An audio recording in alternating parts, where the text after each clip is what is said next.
వెళ్తాము అనంటే కూడా అడ్డుకునేందుకు ప్రయత్నం చేస్తూ అడుగులు వేస్తూ ఉన్న పరిస్థితులు బహుశా ఎప్పుడూ కూడా జరిగి ఉండదు.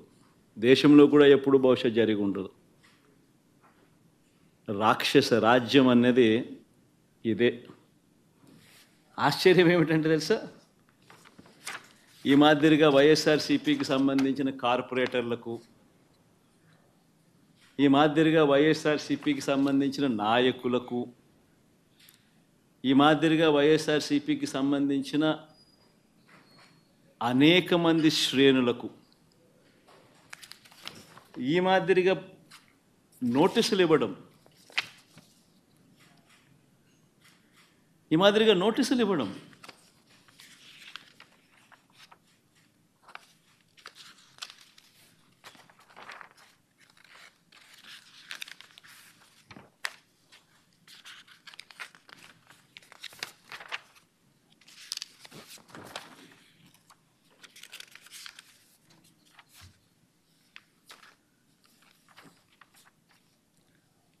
నోటీసులో ఏమని రాస్తారు?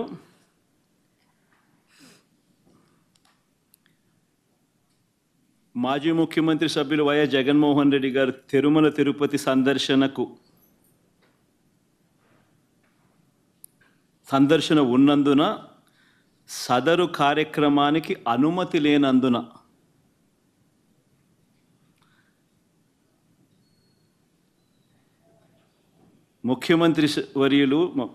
మాజీ ముఖ్యమంత్రి వర్యులు వైఎస్ జగన్మోహన్ రెడ్డి గారి తిరుమల తిరుపతి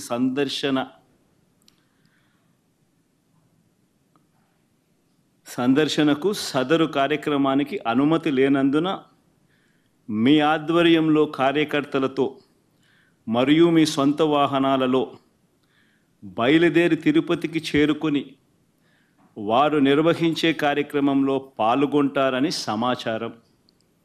కావున అనుమతి లేని పై తెలిపిన కార్యక్రమమందు పాల్గొనడం చట్టరీత్యా వ్యతిరేకమని తెలియజేస్తూ ఇవ్వబడుతున్న నోటీసు.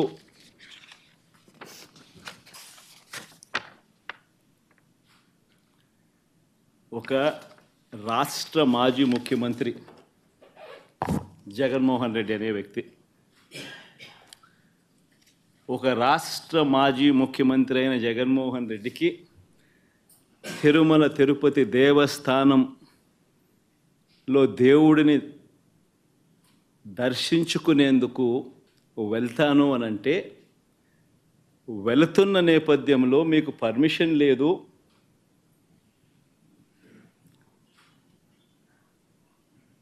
ఆ కార్యక్రమంలో ఎవరు పాలుపంచుకున్నా మీ అందరినీ అరెస్ట్ చేస్తాము అని గుడికి పోవడానికి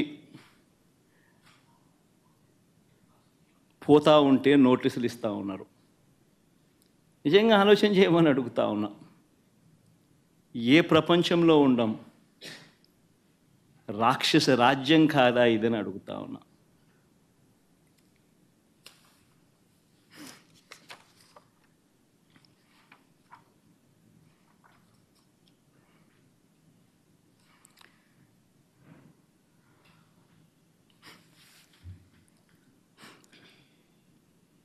ఒకవైపునేమో నన్ను ఇలా వెళ్ళనివ్వకుండా, ఒకవైపున వైఎస్ఆర్సీపీ శ్రేణులెవరూ కూడా వెళ్ళనివ్వకుండా ఈ మాదిరిగా నోటీసులు ఒకవైపున ఇస్తూ,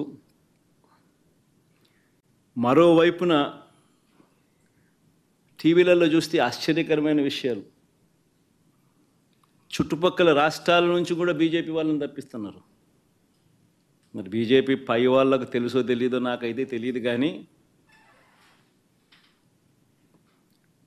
చుట్టుపక్కల వాళ్ళ దగ్గర నుంచి కూడా బీజేపీ వాళ్ళని కూడా అక్కడికి రప్పిస్తున్నారు. కొన్ని వేల మంది పోలీసులు అక్కడ మోహరించినట్టుగా చూపిస్తూ ఉన్నారు. నేను అడుగుతా ఉన్నా,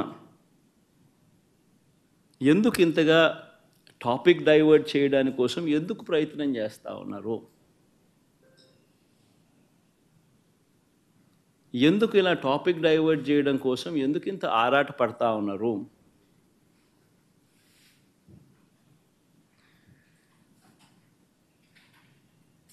గమనించినట్లయితే తిరుపతి లడ్డూల విషయంలో తాను చెప్పినవన్నీ, చంద్రబాబు చెప్పినవన్నీ అబద్ధాలు అని ఒక్కొక్కటిగా రుజువవుతూ కనిపిస్తూ ఉన్నాయి.